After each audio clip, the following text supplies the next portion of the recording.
شادی کی رات پتہ لگا کہ شوہر اپنے بہن کے کمرے میں ہے. بہن کی طبیعت صحیح نہیں ہے. میں چپ کر کے سو گئی. پھر اکثر ایسا ہونے لگا شوہر رات اپنی بہن کے کمرے میں ہی گزارتا. مجھے شک پڑ گیا. ایک دن شوہر کی بہن کے کمرے میں چھپ گئی اور جو شوہر نے اپنی بہن کے ساتھ کیا اسے دیکھ کر میرے اوسان خطا ہو گئے. میرا شوہر اور نند ایک ہی بیڈ پر ایک دوسرے کے ساتھ. میرا نام برکھا ہے. میں اپنے ماں باپ کی اکلوتی اولاد تھی اور بہت زیادہ خوبصورت تھی. ہم بہت زیادہ امیر تو نہیں تھے لیکن میرے بابا نے ہمارے لیے اچھی چیزیں لیں اور دنیا کی ہر سہولت ہمیں دی تھی.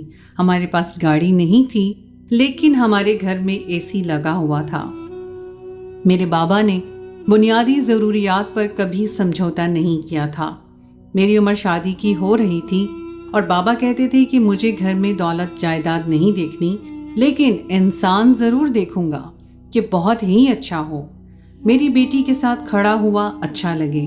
بیٹی پیاری ہے تو لڑکا بھی خوبصورت ہونا چاہیے. یہی میرے بابا کی سوچ تھی. وہ کہتے تھے کہ جو انسان شکل و صورت کا اچھا ہوتا ہے اس کا دل بھی صاف ہوتا ہے, نہیں تو اس کی شخصیت کی سیاہی چہرے پر بھی نظر آنے لگتی ہے. ایک برے انسان کی شکل پر کبھی نور نہیں ہوتا. یہ بابا کی سوچ تھی جو مجھے بھی کسی حد تک ٹھیک لگتی تھی. پھر میرے لیے ایک بہت ہی اچھا رشتہ آیا.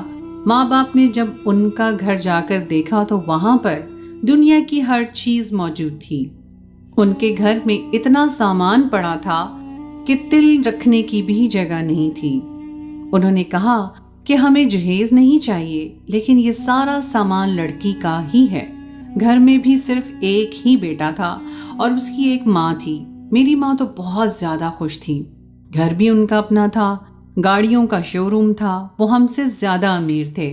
ان کے گھر میں نوکر بھی تھے جو کام کرتے پھر رہے تھے. بابا نے کہا کہ لڑکے کو بلا دیں تو لڑکے کی ماں نے ایک نوکر کی طرف اشارہ کر کے کہا کہ یہی میرا بیٹا ہے. وہ دراصل نوکر نہیں تھا, وہ ان کا بیٹا ہی تھا. جیسے اس کا وزن بڑھا ہوا تھا اور سر پر ایک بھی بال نہیں تھا. لڑکے کی عمر بھی کافی زیادہ لگ رہی تھی. جب میرے بابا نے کہا کیا اس کی پہلے شادی ہو چکی ہے تو ان لوگوں نے کہا کہ جی پہلے شادی ہوئی تھی لیکن 1 مہینے بعد ہی لڑکی نے علیحدگی لے لی. تو میرے بابا نے بڑے آرام سے پوچھا کہ اس کی وجہ کیا تھی.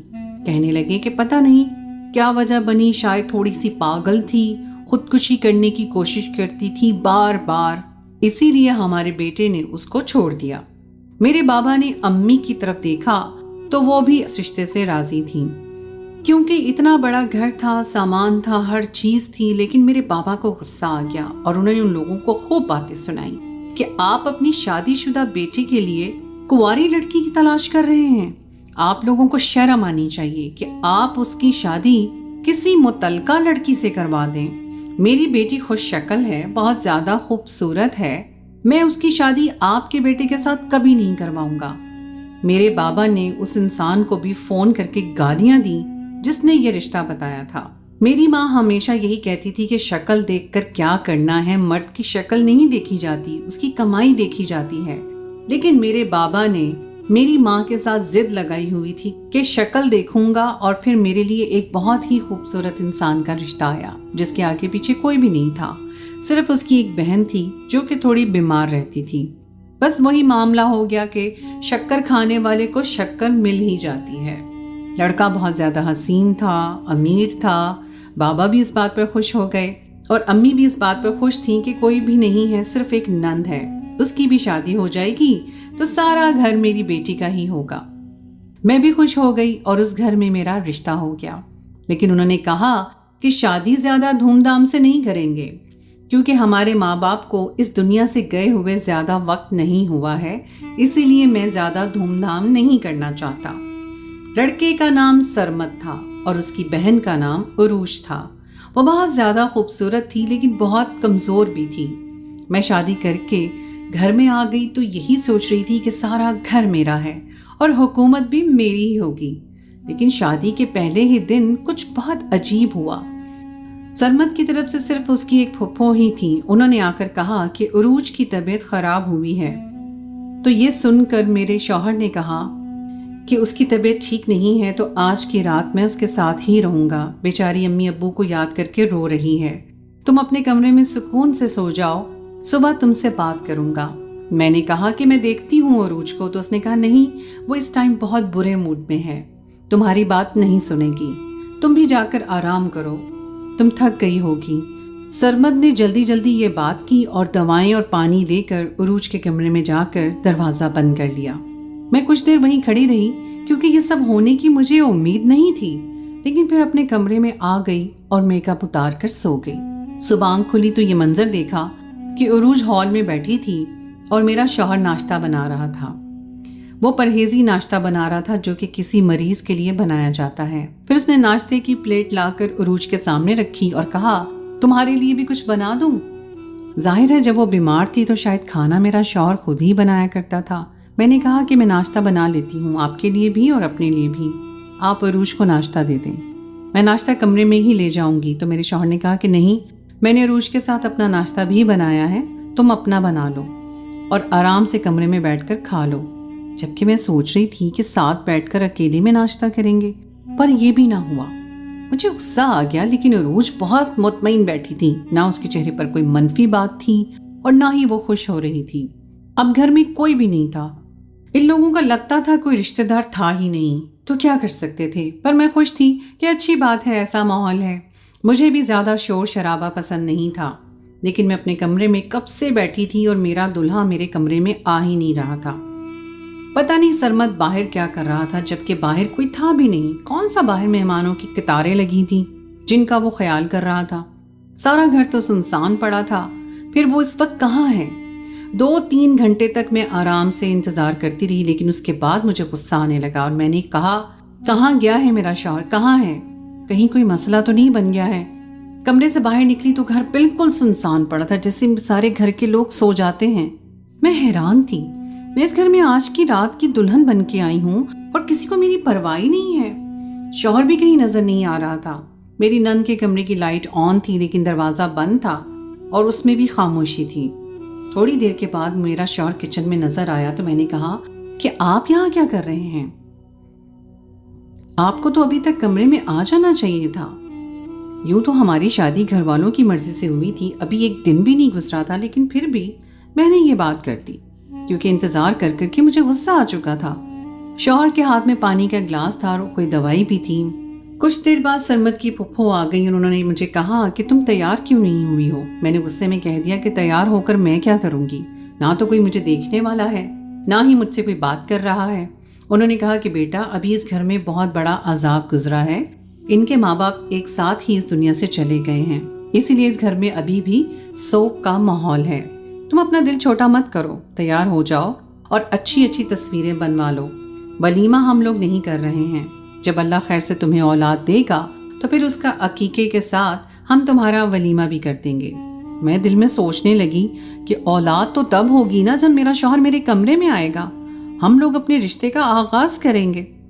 پپو نے مجھے تیار تو کر دیا، میری کچھ تصویریں بھی بنا دیں۔ ویسے وہ بہت اچھی تھی، انہوں نے سارا دن میرے ساتھ گزارا، لیکن شام ہوتے ہی وہ واپس جانے لگی۔ انہوں نے کہا کہ میں تو سرمد کی سب سے چھوٹی پھپھو ہوں، میرے 2 چھوٹے بچے اسکول جانے والے ہیں، مجھے اسی لیے صبح صبح ان کو اسکول بھیجنا ہوتا ہے، نہیں تو رات کو بھی میں یہی رک جاتی۔ تم فکر نہیں کرو، سب ٹھیک ہو جائے گا۔ دن اسی طرح گزر رہے تھے۔ اگلے دن پھر گھر میں کوئی بھی نہیں تھا۔ میں حیران ہوئی کہ نہ تو میرا شوہر گھر پہ تھا اور نہ ہی میری نند۔ شوہر کو فون کیا، انہوں نے کہا کہ عروج کی طبیعت خراب ہو گئی تھی، اسے ہاسپٹل لے کر آیا ہوں۔ میں نے کہا ٹھیک ہے۔ میں یوں ہی بیٹھی اپنا فون دیکھ رہی تھی جب میں نے عروج کا واٹس ایپ سٹیٹس دیکھا، اس پر لکھا تھا happy time at sea view. میں حیران رہ گئی کہ یہ ہاسپٹل گئی ہے، پھر یہ سمندر کنارے کیسے پہنچ گئے؟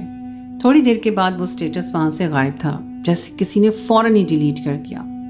2 گھنٹے گزر گئے اور ابھی تک میری نند اور شوہر واپس نہیں آئے تھے۔ واپس آئے تو نند ایسے چل رہی تھی جیسے بہت زیادہ بیمار ہے، اور ابھی تھوڑی دیر پہلے تو سمندر کے کنارے پر سیر ہو رہی تھی۔ مجھے تو میری نند کوئی ڈرامے باز قسم کی لگ رہی تھی، لیکن مجھے میرے شوہر کو دور کر کے اسے کیا مل رہا تھا؟ ابھی ہماری شادی ہوئی تھی، 2-4 دن میں ہمیں چھوڑ دیتی، 2-4 دن ہمیں چھوڑ دیتی، اس کے بعد بے شک اپنے بھائی سے لاڈ کرواتی۔ इस बात की तसल्ली थी उसने हमेशा कौन सा इस घर में रहना था। शादी का वक्त आ गया था, उसके रिश्ते की बात भी चल रही थी, लेकिन अभी तक ऐसी कोई बात नहीं हुई थी, ना हमारे घर में कोई लोग आए थे। मैंने उनसे दोबारा पूछा कि आप लोग कहाँ गए थे, तो कहने लगे कि डॉक्टर के पास गए थे, बहुत लंबी लाइन थी इसीलिए देर हो गई। खाना हम लाए हैं, निकाल कर ले आओ। अब तो यही होता रहता था इस घर में। मेरा शौहर मेरी नंद के पीछे ही पड़ा रहता, उसका ख्याल रखता, उसके लिए खुद से खाना बनाता, उसको बाजार ले जाता या डॉक्टर के पास ले जाता। देखने में वो मुझे ठीक ठाक लगती थी, लेकिन थोड़ी कमज़ोर थी और आंखों को देखकर लगता था कि बीमार है, लेकिन इतनी बीमार नहीं थी, अपना काम खुद कर सकती थी। लेकिन पता नहीं क्यों वो ये सब कर रही थी। मैं तो खुश होकर आई थी कि इस घर में सास ससुर नहीं है, लेकिन यहाँ पर तो मेरी नंद एक साथ ही सास का किरदार अदा कर रही थी। एक दिन मेरा शौहर मेरे कमरे में आया, लेकिन थोड़ी ही देर के लिए, वो भी उसको कोई काम था, कोई चीज़ तलाश कर रहा था। मैंने कहा कि आप ये सब क्या कर रहे हैं मेरे साथ? आज हमारी शादी को 1 हफ्ता हो गया है, लोग शादी के बाद सैर करने जाते हैं और यहाँ पर तो इस तरह की कोई बात ही नहीं हो रही है। उसने कहा कि मैं तुम्हें ऐसे हालात में सैर करवाने कैसे जा सकता हूँ? ये हो सकता है कि हम तीनों ही सैर करने के लिए चले जाएं, वो भी किसी नज़दीक के इलाके में। अगर हवा पानी बदलने से रूज की तबीयत ख़राब हो गई तो फिर क्या होगा? मैंने कहा कि आपके साथ हनीमून पर जाने की बात कर रही हूँ और आप उसको साथ लेकर जाना चाहते हैं। आप क्या चाहते हैं कि वहां पर भी हम उसकी तीमारदारी करते रहें? इतनी बीमार है तो उसके लिए कोई नर्स क्यों नहीं रख लेते? मेरे शौहर ने कहा कि मुझे तुम्हारी ये बात बिल्कुल भी अच्छी नहीं लगी, तुम्हारा फर्ज है कि मेरा साथ दो। मैंने कहा कि ठीक है, फिर मैं आपका साथ देती हूँ, आप मुझे उसका ख्याल रखने दें। मैं औरत हूँ, मैं उसका बेहतर ख्याल रख सकती हूँ, लेकिन आप मुझे भी तो कुछ करने दें। लेकिन आप मुझे भी तो कुछ करने नहीं देते, सारा कुछ खुद ही करना चाहते हैं और फिर मुझे बातें भी सुना रहे हैं। कितना अजीब लग रहा था कि शादी को 1 हफ्ता हुआ था और हम लोग इस तरह से लड़ रहे थे। मेरे शौहर ने कहा कि मैं उसका ख्याल रख सकता हूँ, तुम बस मेरी इतनी मदद करो कि मुझे बार बार ना रोको। अभी हमारे माँ बाप को गए हुए दिन ही कितने हुए हैं। दिल में सोचा कि 1 साल तो हो गया है और अगर जाने वालों से इतना ही प्यार था तो उनके साथ ही चले जाते। मुझे बहुत गुस्सा आया था। मैं बुरी इंसान नहीं थी, मैं अपनी नंद की खिदमत कर सकती थी। वो बीमार थी, बीमार बंदे की खिदमत करने का तो वैसे भी बहुत अजर होता है, लेकिन मेरा शौहर उसकी खिदमत करने नहीं देता था और ना मुझे उसके पास बैठने देता था, खुद ही उसके सारे काम करता था। ये तो वही बात होगी कि पहले आपको किसी से रोका जाए और फिर आपको कहा जाए कि आप लोग काम नहीं करते। मैं तो उन दोनों बहन भाइयों से अभी से ही तंग आ गई थी, समझ भी नहीं आ रहा था कि क्या करूं। मेरा शौहर सारी रात नंद के कमरे में गुजार देता था। कहता था कि उसकी तबीयत खराब है, रात को उठेगी, उसे पानी की जरूरत होगी तो फिर उसको पानी कौन देगा? इतनी वो बीमार नहीं थी कि उठकर पानी भी ना पी सके।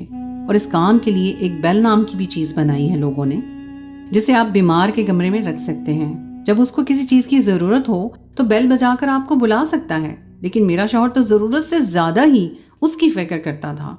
बहन भाइयों में ऐसी भी क्या मोहब्बत, और कमरे का दरवाजा भी अंदर से बंद होता था।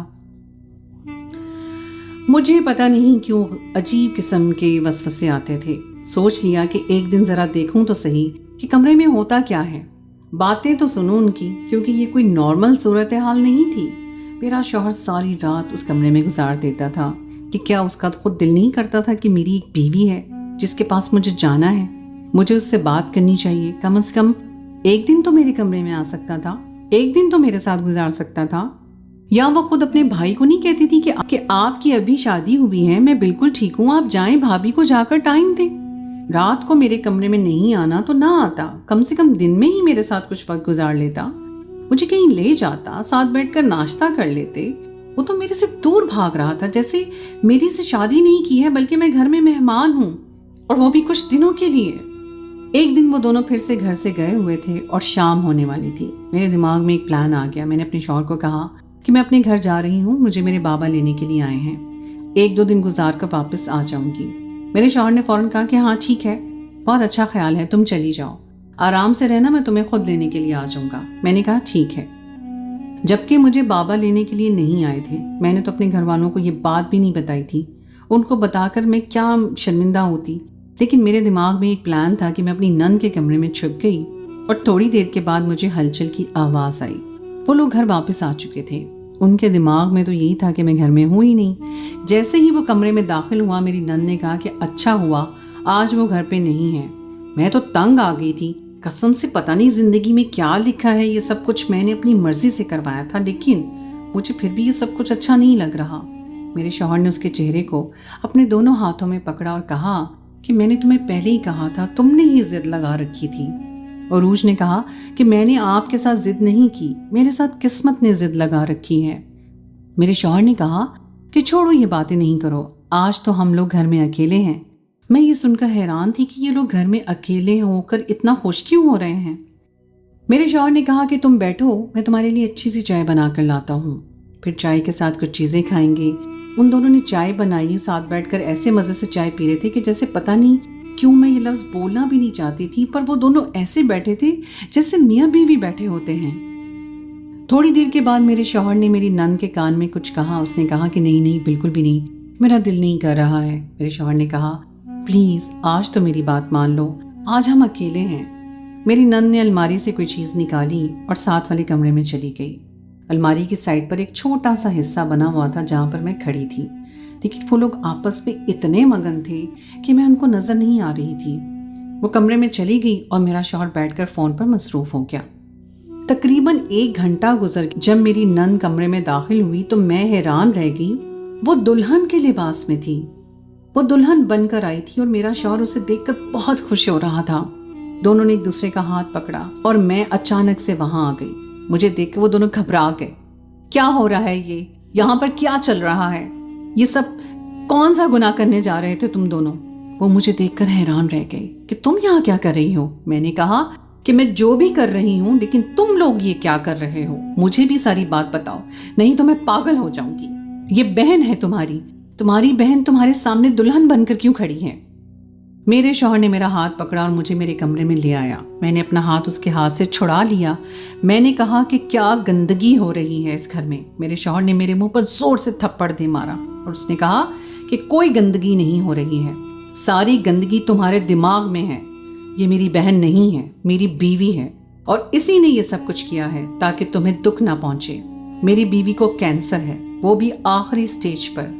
वो इस दुनिया से जाने वाली है और जाते जाते उसने मुझे कहा कि मैं किसी प्यारी सी लड़की से शादी कर लूं, और वादा लिया मुझसे कि जब तक वो यहाँ रहेगी मैं सिर्फ उसके साथ वक्त गुजारूंगा और तुम्हारे कमरे में भी नहीं जाऊंगा, क्योंकि इस तरह उसको दुख पहुंचेगा।